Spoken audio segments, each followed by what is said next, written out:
Sudah dikasih resepnya oleh Kanjeng Nabi Muhammad SAW. Sepele, mudah, simple, gak ruwet.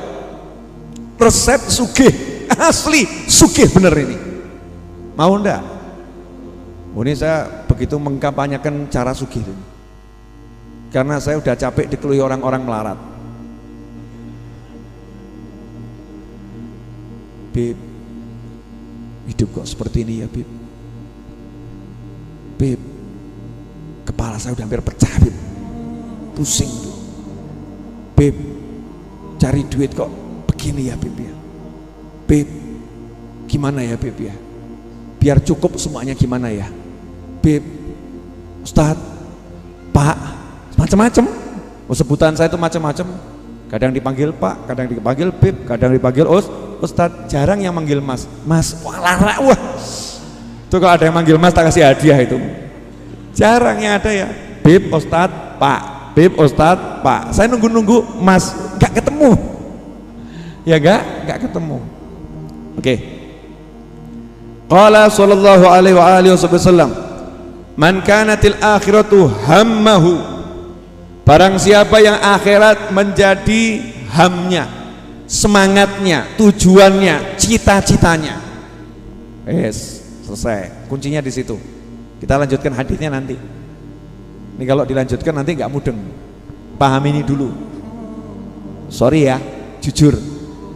Cita-cita kita, cita-cita Anda selama ini akhirat atau punya dunia? Jangan gaya jujur saya atau jujur.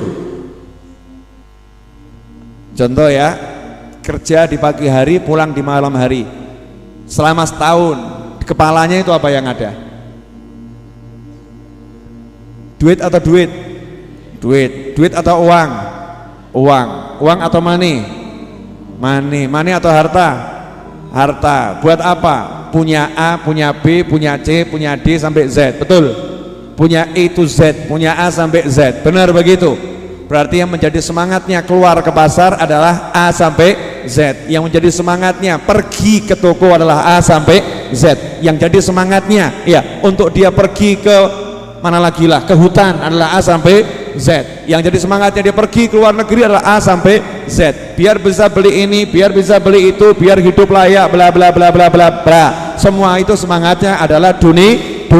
Semangatnya adalah kehidupan yang nyaman. Semangatnya adalah kehidupan yang enak. Keluar pagi yang dipikir adalah dunia. Pulang dari kerja yang dipikir adalah dunia. Saat kerja yang dipikir adalah dunia. Orang yang seperti ini tidak akan pernah sugih.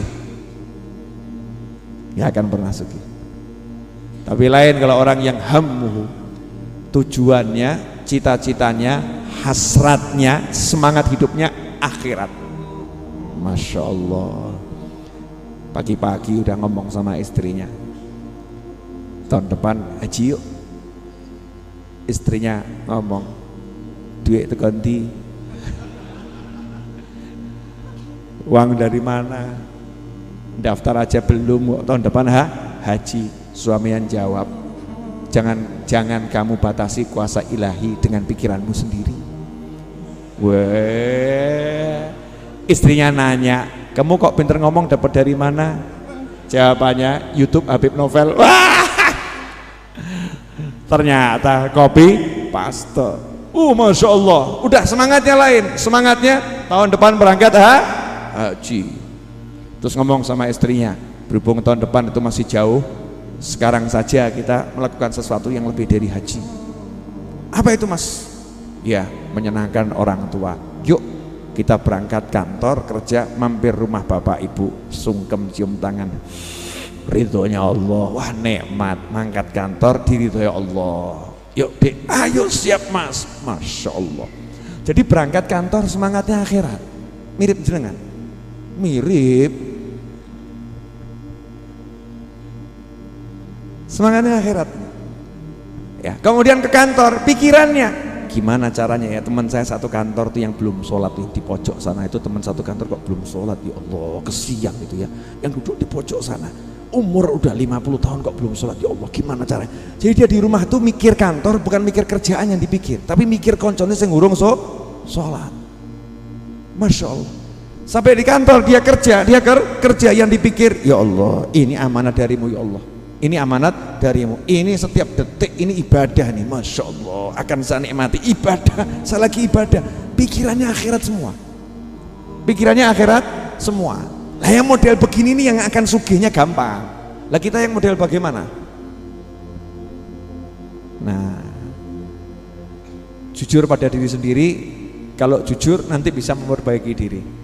Tapi kalau nggak jujur nggak bisa memperbaiki diri. Kemana semangatnya?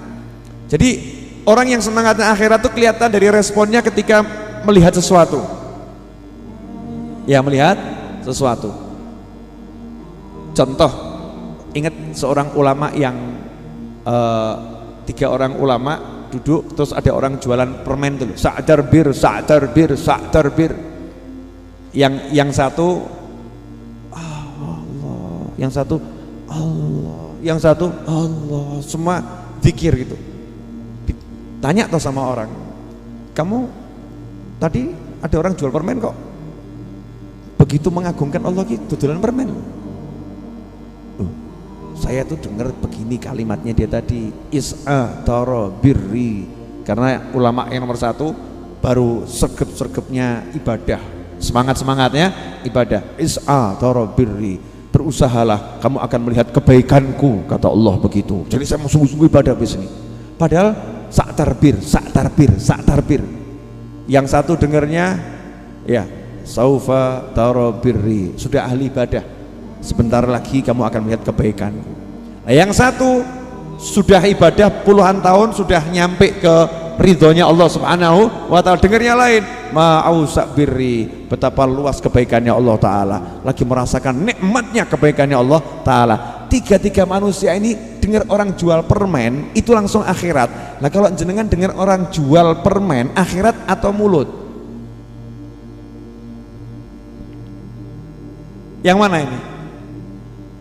Contoh ya, dengar orang jual, ya, dengar orang jual roti, kepala kita langsung meses coklat, selai kacang, ya, selai nanas, kopi atau teh, ya. Kemudian di pinggir kolam renang, seruput, celup, enak. Kita, lah ini makom al-gragasu. Kepala kita masih kepala geragas, pengen makan, ya, pengen makan. Beda kalau orang yang udah makomnya tuh hamnya akhirat, roti, langsung, ya Allah, jam segini bapak ini masih jualan roti, ya laku ndak rotinya? Dia kalau pulang nggak bawa uang buat keluarganya, kesian. Kira-kira cukup ndak nih hasil jual rotinya dari tadi nih untuk jadi bayar modalnya, cukup atau tidak? Langsung bapak roti, beli 10, bukan untuk dimakan. Pikirannya apa? Pengen nolong orang tersebut. Anda yang mana?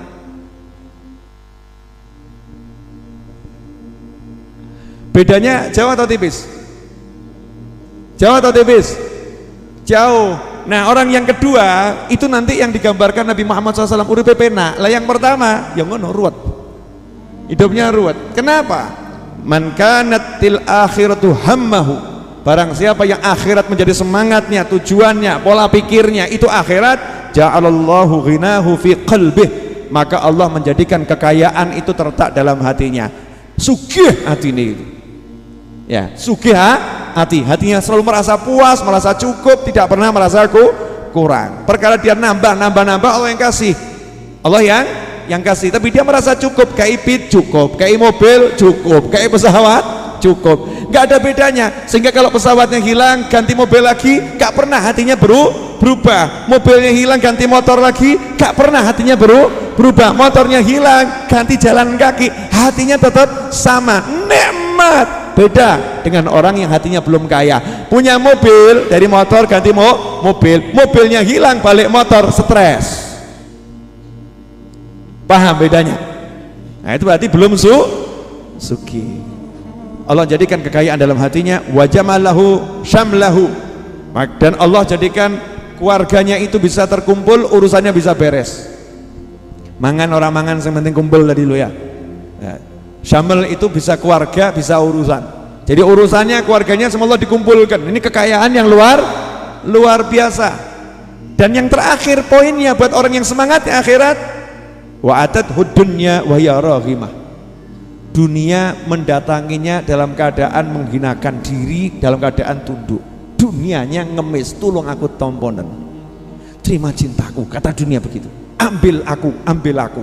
Drosor tuh marani dia dunianya itu. Dianya nyantai saja. Ya, kalau pengen ya diambil, nggak pengen nggak diambil.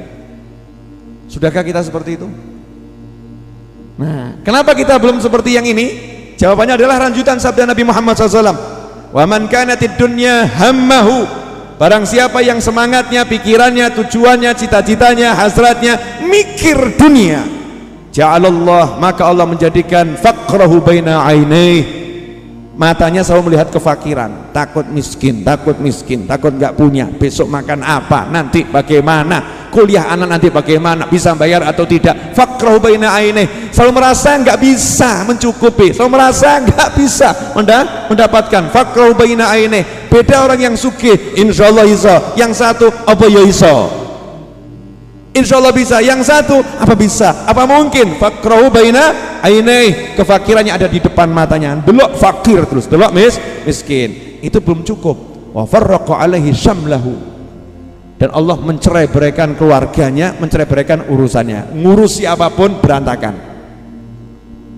Ya, ngurusi apapun berantakan. Kalau kita merasakan seperti itu, solusinya bukan manggil pakar-pakar, tolong ini perbaiki perusahaan saya, tolong perbaiki usaha saya, tolong ganti nama pabrik saya, bukan itu solusinya.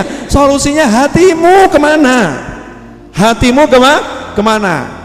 Dan yang mengerikan yang terakhir ini, kalimat Nabi SAW, walam ya'tihi minad dunya illa ma qudiralah, walam ya'tihi minad dunya illa ma qudiralah, dan tidak datang dunia kepadanya kecuali sesuai takdirnya.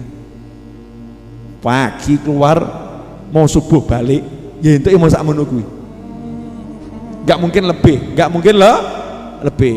Jadi resep sugih gampang atau susah? Apa?